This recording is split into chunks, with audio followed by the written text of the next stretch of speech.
পদ্মশ্ৰী দিলেও ভাৰতৰত্ন দিলেও যিটো নিদিলেও সেইটো জুবিনৰ যিটো শক্তি অসমীয়া মানুহৰ বুকুত সদায় থাকিব। চিৰঞ্জীৱ, তুমি কি বুলি ভাবা যে কালি ২৬ জানুৱাৰীত মুখ্যমন্ত্ৰীয়ে অলপ দিনৰ আগতে কৈছিল যে ২৬ জানুৱাৰীত ৰৈ ৰৈ বিনালে চাম, কিন্তু কালিৰ দিনটোতো তেওঁ নাচালে। এই ৩১ অক্টোবৰৰ পৰা আজি এই ২৭ জানুৱাৰীলৈকে মুখ্যমন্ত্ৰী কিন্তু ৰৈ ৰৈ বিনালে ছবি চাবলৈ নগ'ল, কিয় নগ'ল বুলি ভাবা? আচলতে মই নিতুটা ২ মিনিট এটা লৈছোঁ দেই। মই নিজকে যদি মই মুখ্যমন্ত্ৰী বুলি ভাবোঁ, মই কি কৰিলোহেঁতেন মই সেইটো জাষ্ট কৈ লৈছোঁ।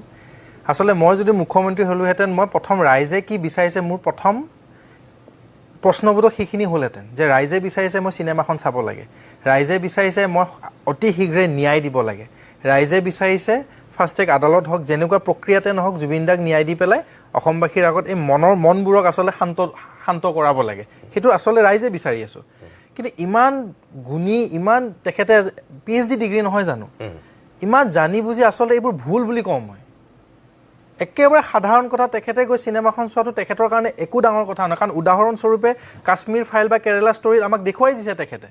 মই এইটো কোৱা নাই যে আপুনি সেইখন চোৱাৰ কাৰণে আপোনাক মই দায় ধৰিছোঁ, নাই দায় ধৰা।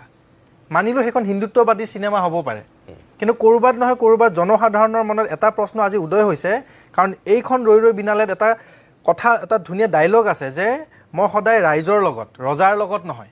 কেনেবাকৈ সেইবোৰ কথা, শিল্পী সদায় আৰ্টিষ্ট সদায় ৰাইজৰ লগত, কেতিয়াও ৰজাৰ লগত নহয়। সেইবোৰ কথা কেতিয়াবা তেখেতৰ মনত আচলতে অশান্তি দিয়ে নেকি, মোৰ ভাৱ হয়। আৰু এটা খুব ধুনীয়া কথা আছে, যেতিয়া MLA জনক এজন কলা আৰ্টিষ্টে যেতিয়া ছাৰ বুলি মাতে, তেতিয়া জুবিনদাৰ ডাইলগ এটা আছিলে যে যাৰ পৰা একো শিকিবলগীয়া নাথাকে তাক ছাৰ বুলি মাতিব নালাগে। অথচ তেখেতৰ এটা চৰিত্ৰটো আছিল MLA, কাল্পনিক কথা সেইবোৰ, চিনেমাহে এইখন, হয়নে নহয় কওকচোন। কিন্তু এটা বস্তু দুখ লাগিছে, তেখেতে এটা খুব ধুনীয়া কথা কৈছিলে যে মই আগতে গম পাইছিলোঁ যে জুবিনক সাগৰত যাব দিব নালাগে। কিয় সাগৰত গৈছিল? প্ৰশ্ন আহিছিল গৰিমা বৌৰ ফালে, কিয় শ্ৰীলংকাত গৰিমাই বৌয়ে তেখেতক সাগৰত সাঁতুৰিব দিছিলে, কিয় শ্বুটিং কৰিব দিছিলে, তেখেতে আগতে কিয় এলাৰ্ট নহ'ল? আচলতে এতিয়া আপুনি যোৱা কথাটো প্ৰশ্নবোধক আনি লাভ নাই, শোভা নাপায়। যিটো হ'ল, কাৰণ যদি দাদাৰ শ্ৰীলংকাত কিবা হ'ব লগা হ'লহেঁতেন তাতে হ'লহেঁতেন, হোৱাটো নাই। তুমি এতিয়াৰ বৰ্তমান কথা কোৱা যে দাদা আমাৰ মাজত নাই, আপুনি এতিয়া এইটো কওক যে জুবিন আমাৰ মাজত নাই, জুবিনক আমি ন্যায় দিব লাগে, লগতে ৰাইজে বিচাৰিছে মই চিনেমাখন চোৱাটো, একদম স্পষ্ট কথা। চিনেমাখন দাদা চাব লাগে। এইখন আজি ২৬ জানুৱাৰীত চাম বুলি যদি চোৱা নাই, ঘটনাটো হ'ল কাইলৈ আপুনি চাব পাৰে, পৰহিলৈ চাব পাৰে, কিন্তু আপুনি এটা বস্তু সৰু ল'ৰা হিচাপে, আপোনাৰ পুত্ৰ সমান মোৰ বয়স, মই এটা আপোনাক জাষ্ট অনুৰোধহে কৰোঁ যে ৰাইজক সুযোগ নিদিব কিছুমান কথা সুধিবলৈ, আপোনাক ক'বলৈ, কাৰণ ৰাইজৰ এইবোৰ সৰু সৰু আৱেগ, আপোনালোকৰ প্ৰতি আস্থা, আপোনালোকৰ প্ৰতি বিশ্বাস আছে, কিন্তু আমি বিচাৰোঁ আমি অকণমান যিটো কওঁ আপোনালোকে যাতে মানে, কিন্তু যদি এটা মাজতে এটা কথা কওঁ, আজি আমি দেখিলোঁ চাম কানু জেলত আছে, আজি আমি দেখিলোঁ সিদ্ধাৰ্থ জেলত আছে, কিন্তু এতিয়াও ক'ৰবাত নহয় ক'ৰবাত অনুভৱ হয় তেনেকুৱা ধৰণৰ চৰিত্ৰৰ মানুহ আজিও যেন গৰিমা বৌৰ আশে পাশে আছে।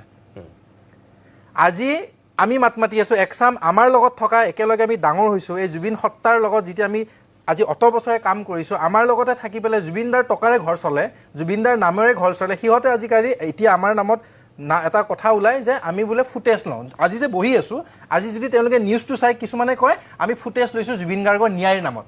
আমি দাদা ন্যায় বিচাৰিছোঁ, ফুটেজ বিচৰা নাই। কিন্তু দায়িত্ব আমাতকৈ তেওঁলোকৰ আছিল, মই নাম নকওঁ। অসমৰ গুণী জ্ঞানী আগশাৰীৰ অভিনেতা অভিনেত্ৰী, তেওঁলোক এজন এজন শিল্পী, এজন এজন ডাইৰেক্টৰ, এজন এজন ভাল মানুহ, কিন্তু তেওঁলোকে নামটো লৈ পেলাই জুবিন দাই এতিয়া ধুনীয়াকৈ বহি লৈছে। তেওঁলোক এতিয়া অসমৰ যেন খুব মানে কি বুলি ক'ম ভাল ইণ্টেলেকচুৱেল, তেওঁলোকে এনেকৈ থাকে। Justice justice for Zubeen Garg.